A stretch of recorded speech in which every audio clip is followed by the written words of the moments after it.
Randwick just shortly, not too long to go, and we're looking at the weather. It's looking quite sunny out at Sydney. Yes, we've seen sunshine at Randwick, which would be the first time this week because they've had plenty of racing, the fourth day of racing at Randwick in the last 7 days, Amy, so it's copped a bit of wear and tear, but perhaps the best has been kept until last because they've got the Lonhro Farewell, which is the horse who's created a real name for himself, probably as a swan song over the last month, more so than any other horse that I can remember modern day.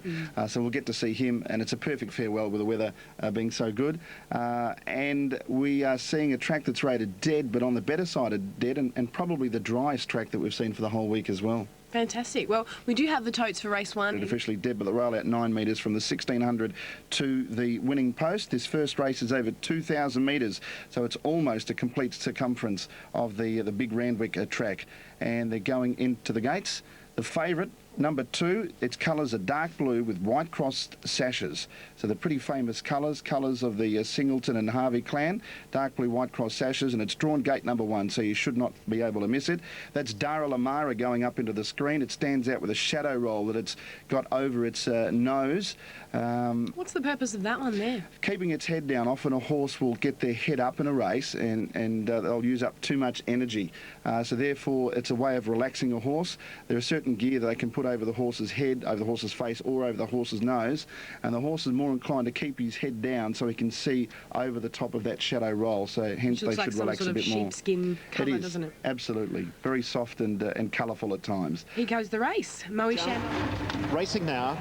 West Country up the inside alley began nicely. My Southern Belle began well. Drifting back races success, Brave Player and Portland Singer shortly after the start. And there's Danzibar going forward. Running into the back, Danzibar clears them, goes to the rails and leads by a length and a half. Dara Lamara going to second. West Country is going to position up third over on the inside. 1.5 Lyman Hall. 2 to My Brother Danny, then Ashworth. My Southern Belle inside of Portland Singer. Brave Players well back and races success last of all. A good gallop as they go to the 1400, and it's Danzibar showing the way by 2 lengths on Dara Lamara. 2 away third is the favourite West Country.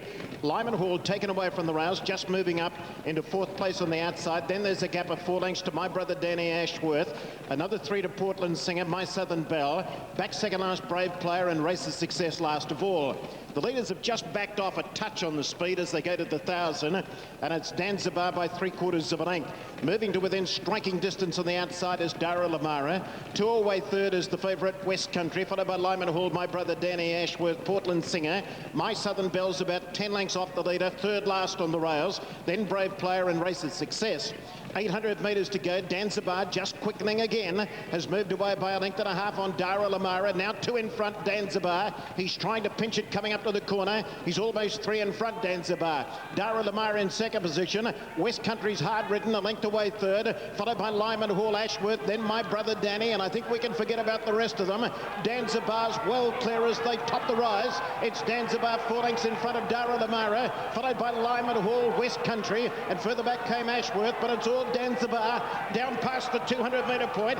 Danzibar nicely clear, 4 lengths in front of Dara Lamara, then West Country, but it's Danzibar in front. He's getting a little tired and they're under the line, but he's going to prove too good for them. Oh, he's stopping quickly this last little bit, and they're running home over the top of him, but he's got home. Danzibar first. Second and third, that's between Lyman Hall and West Country, I think. But there are 4 or 5 others there, including Dara Lamara, Ashworth, Brave Player and Portland Singer. Well, the 6-horse Danzibar gave them something to catch. The straight seemed to go on forever, Amy, but it didn't matter in the end. It just kept going strongly enough, and although the big pack of horses were closing, I don't think it ever looked like any serious doubt to win it convincingly. Not so sure about the minors. There's about 5 in it. It looks very close, but Danzibar, ridden by Glenn Boss, who's out suspended after this meeting today. Gay Waterhouse trained, so Gay could be in for a good day. She's got 8 runners on the program. I think there's only 1 race where she hasn't got a runner in for the afternoon, and that is the Sydney Cup. But 6 is the winner. There was no doubt about the 6. The minor placing's a bit harder. West Country's right up there, the favourite. It's back in the blue cap in the middle of the screen at the moment, just plugging away. It seemed to be finishing it off okay. Dara Lamara, who's the horse with the shadow roll, is battling and starting to weaken. And out out wider, Lyman Hall getting home, which was number 10, and also Portland Singer looked to be up there as well. And also deeper on the track was Brave Player, the 8 with the green cap. So it's a great go for the Miners. There's actually 6 horses across the track, but there's no doubt the number 6, Dan Zaba, will be the winner at only his 14th start. He's won now 5 races and won 3 of his last 4, and we saw him at about the $5 mark, so he was about the second pick in the race, Amy, and has scored convincingly. Gay Waterhouse trained. It's always a good omen when Gay can start the day off with a winner, because she's had a fantastic carnival in the big races throughout the carnival, and she's got the first winner on a day where she's got plenty of good chances and the favourite in a Group 1 race in race number 3. That's right, and we have said there's been a big racing carnival coming up to this race day today. How worn out with some of those horses been, some of the trainers as well coming up to this? Difficult week because they've got their sales on there this week as well. So from the trainers' point of view, they put all their eggs in one basket to try and get all their horses right for the big week. It's most important, particularly the big stables, and of course trying to find new clients and buy new horses as well. And to juggle that is a very difficult week. I think you'll find most of the trainers will be on holidays after this race meeting today. Yeah, definitely. Well, we've got a different kind. It's a 1,600 metre race, and the last couple are getting ready. That horse going up was Sadler's Song in the red and green. We had one horse being resaddled, Desert Brigadier, number 7. It's just behind the gates. The grey horse is Cloud 9, but if you've got $1 on it, you'd be looking at a couple of hundred to 1. Because it's had one start and was a distant last on its debut. There was the horse that was resaddled, Amy, Desert Brigadier. Saddle sometimes can shift on the way to the gates there, so jockey got off and they resaddled. That's Glenn Boss who rode the first winner. And in that first race, remember that very close photo for second and third, and you had the numbers, Amy? 6, 10, 8 were the places. And the place getters were both at pretty big odds too, in Lyman Hall and Brave Player, and the winner was the second favourite, Dan Zaba. This is race number 2. It's over the 1,600 metres, and they're all locked away for race number 2 at Randwick.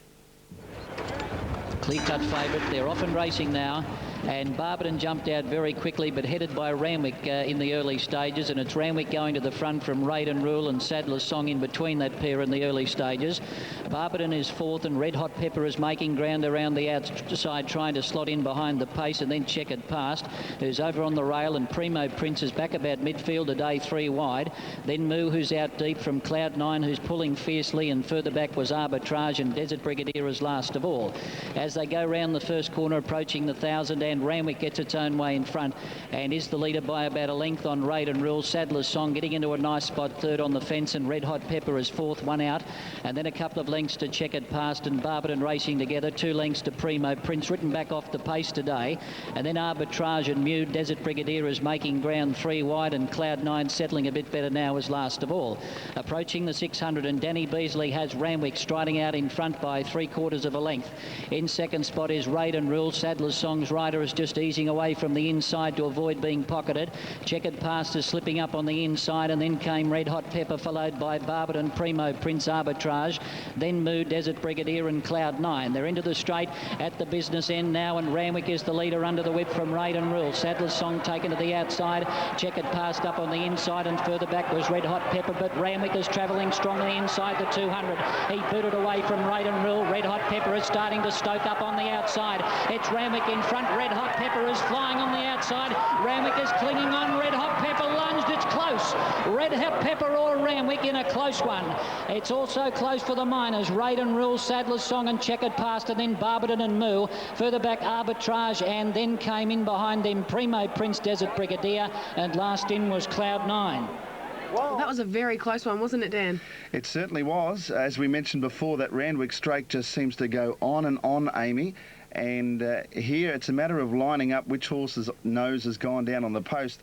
In fast motion, it looked like the 8 may have got there in time, Red Hot Pepper, but the rail is out, and it's out 9 metres, and often because of the rail placement being out that far, it can give a deceptive angle, but the 8 will get it. So Red Hot Pepper is the winner with a red hot finishing burst to blouse number 2 beat the racetrack. So the 8 actually beat the racetrack. Randwick runs second. Ah, right. But I'm sure everyone at Randwick today would think they'd be on top. But number 2, Randwick, second, and third looked very close.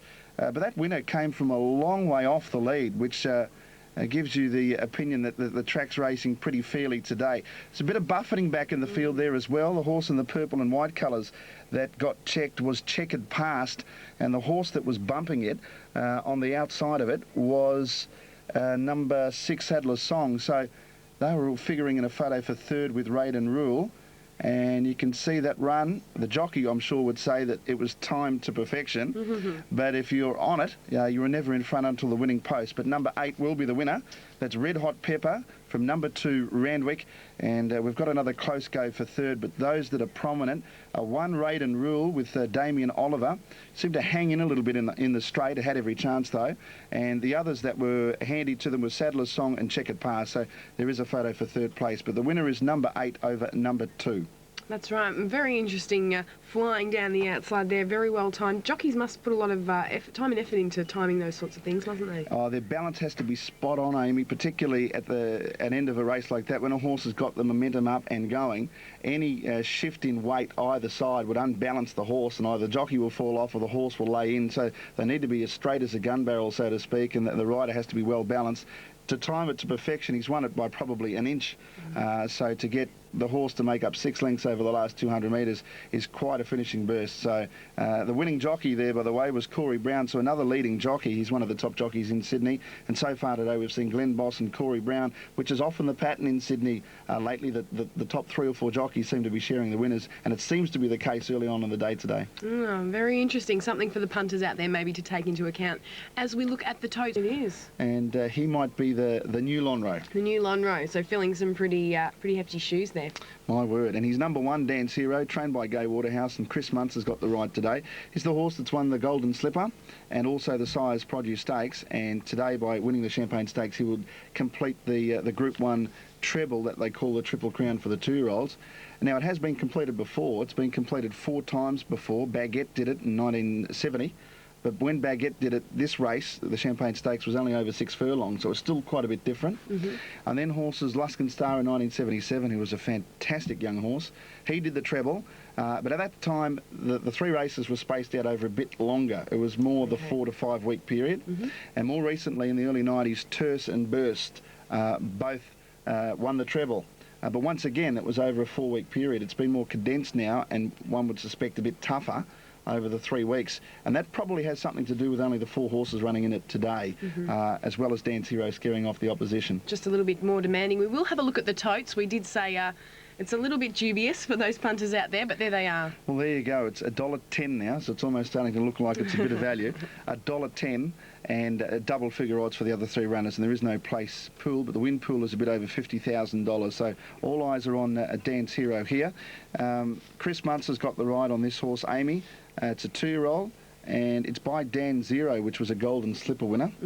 So he's got the breeding on his side, and Gay Waterhouse has got the trainer. Gay's had 2 starters today for a first and a second, so she'll be, I think her day might be dictated by how well Dance Hero goes today. If it wins, I think she's in for a bumper day. And she might be biased, but she's a big rap for this horse too, isn't she? Yeah, as a 2-year-old. The biggest rap I can remember Gay giving, and it was before the Golden Slipper, she said it's the best 2-year-old I've ever trained then, and she's certainly sticking by her word now. Gain is prone to making some pretty positive comments, but she thinks it's the best 2-year-old that she's had. She's also got number 4 in the race as well here, called Wager, who ran second to Dance Hero last start in a Group 1 race, Amy. So it's no slouch. It's the only filly that's in the race. So for the ladies, perhaps they want to go on the Lady Luck side of things, maybe a wager on number 4, Wager.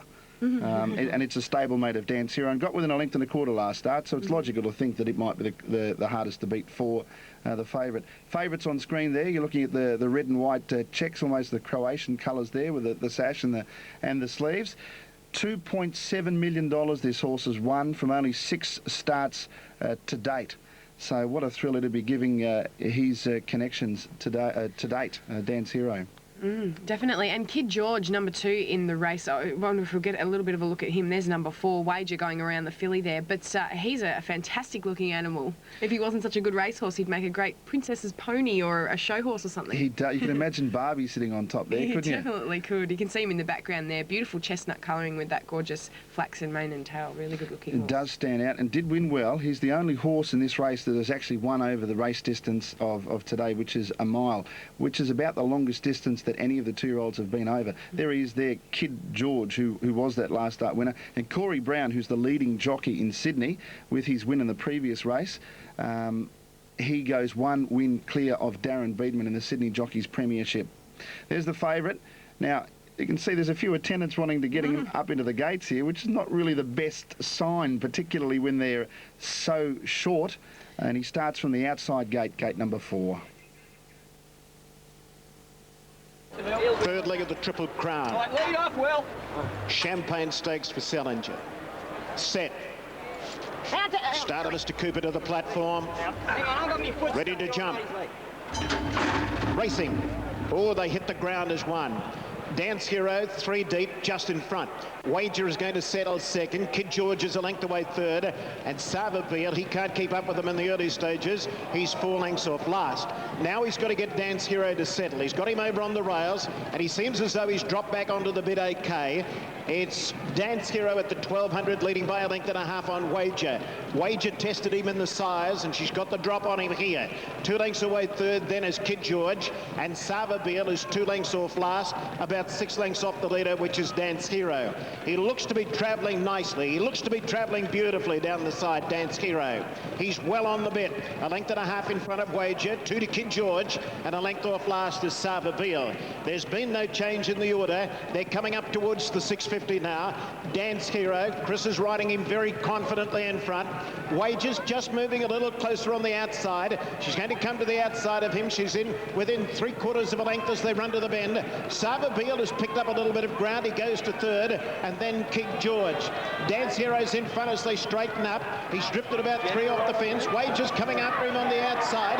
Now the acid test is there for the top 2-year-old Dance Hero, and he is responding. He's giving him a little push now, Dance Hero. He's a length in front of Wager. Sava Beale and Kid George. Dance Hero's in front with 250 metres to go. He's the champion 2-year-old of Australia. He completes the Grand Slam. There he goes to the line. A great Triple Crown winner. Dance Hero first. Second Wager. Third Sava Beale. And Kid George, the last one home. There we go. Not such a shock, the favourite coming home, but you could hear the excitement in the crowd at Randwick. You really can tell there's quite a buzz about this Dance Hero. He's going to be a future champion.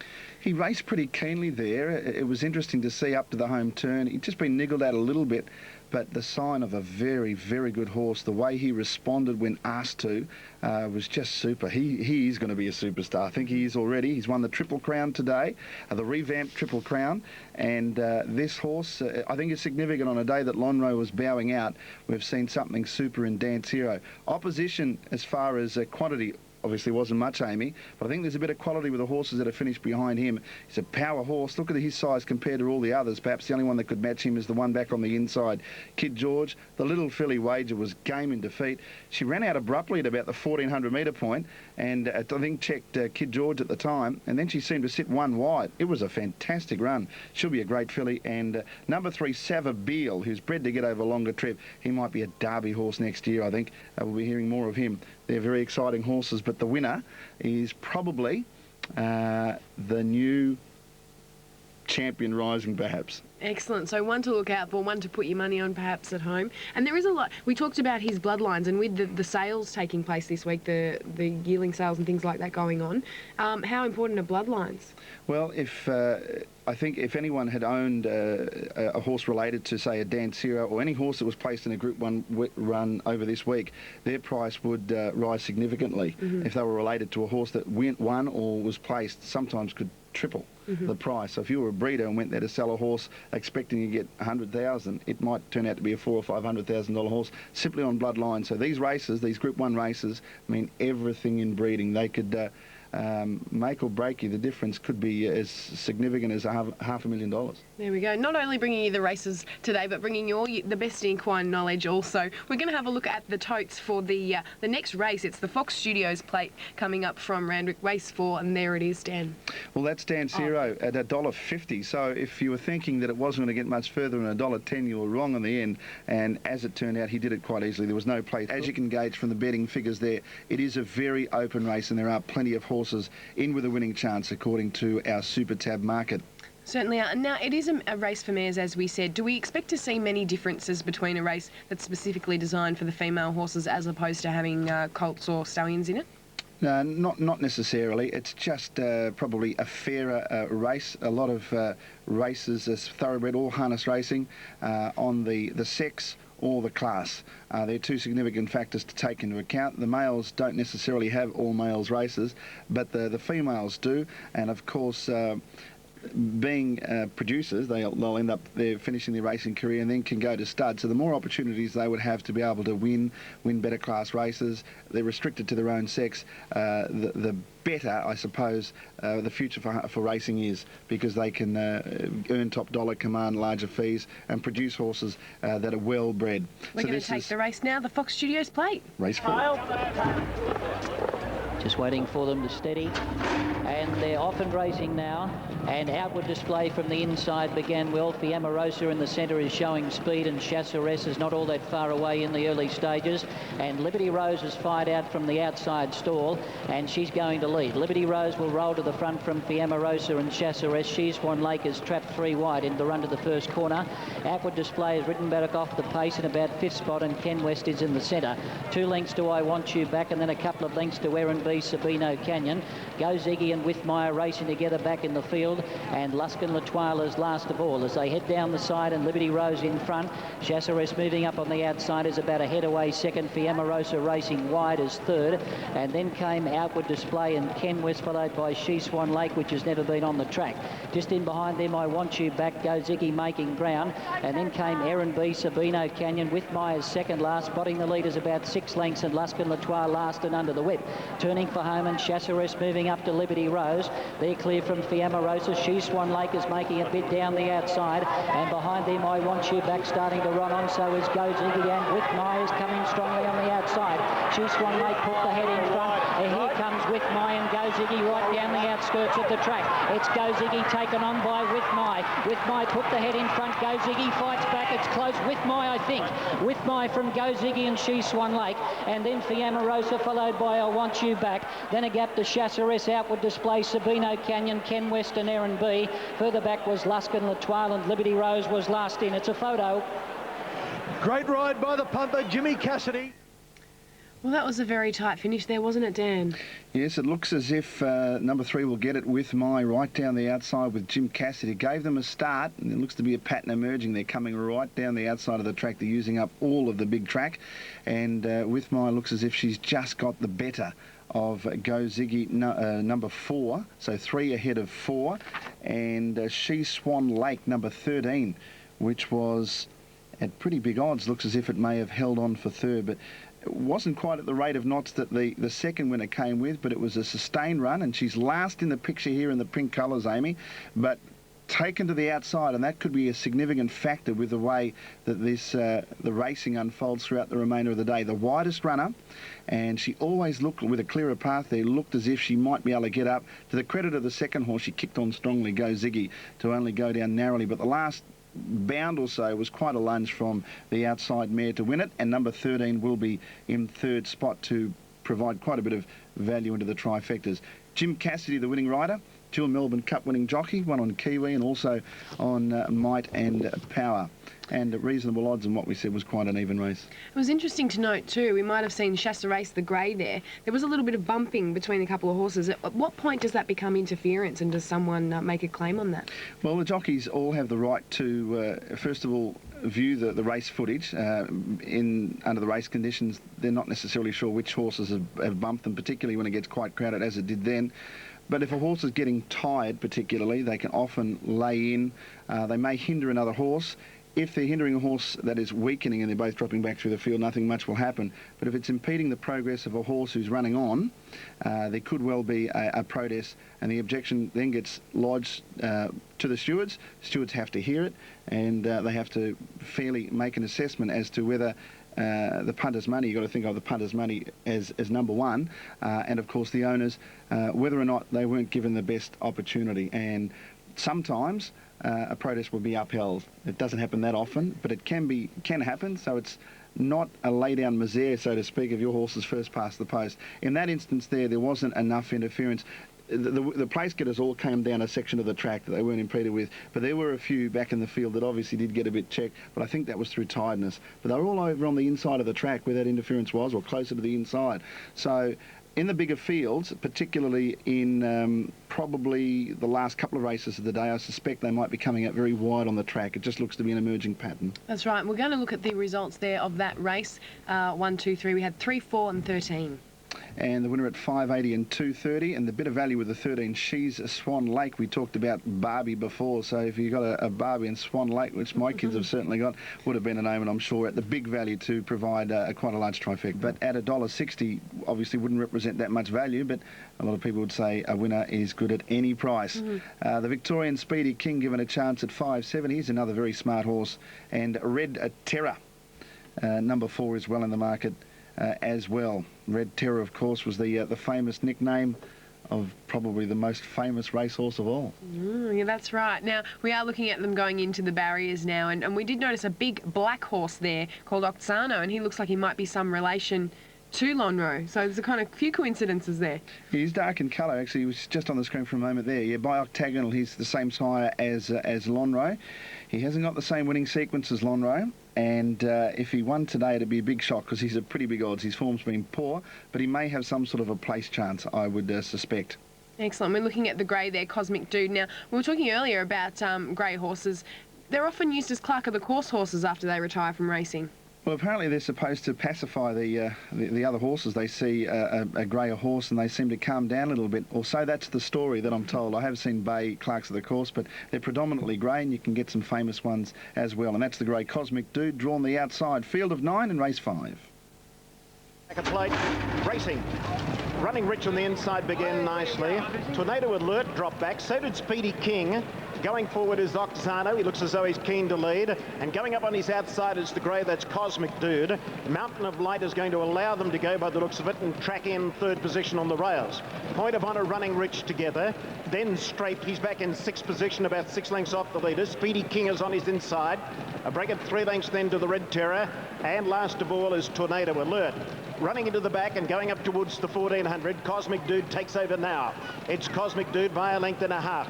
In second position, Mountain of Light, followed in third spot by Oxano, 2 to Running Rich, 1.5 to Point of Honour on the outside of Speedy King. Then Strafed, he's back to third. Last, he's about 12 off the pace now. Then Tornado Alert, and last of all, Red Terror. Negotiating the next bend. They've got 1,100 metres to go. Cosmic Dude shows the way. Cosmic Dude by 2. In second place, Mountain of Light. 2 to Oxano third, 3 to Running Rich fourth. Then Point of Honour, Speedy King. Straight is still back third last outside of Tornado Alert. And Red Terror now coming out a little wide, starting a run. Cosmic Dude's in front. They're coming down the side. They've got 700 metres to go. Cosmic Dude a length in front of Mountain of Light. Oxano starting to close on them, a length and a half away third, followed by Running Rich. Here's Point of Honour coming to the outside. Speedy King is saving plenty of ground in the centre. Tornado Alert on the rail. Strafe second last as they straighten up. He'll go through a bit of traffic as they head for home. And Red Terror's last of all. In the straight now, 500 metres left to go. Oxano dashed quickly and running to the rise up. Oxano on the outside has hit the front. Tornado Alert is there. Point of Honour down the outside. Straight and Running Rich. Red Terror's finishing strongly. Oxano's in front. On the outside, Red Terror. Running Rich, Point of Honour. And Straight is trying to get into the clear. I don't think he can pick them up. Here's the Red Terror on the outside. Red Terror surges to the front and goes away from Point of Honour and Running Rich. Red Terror first. A photo second and third. That's between Point of Honour and Running Rich. Straight. He seemed as though he had his chance.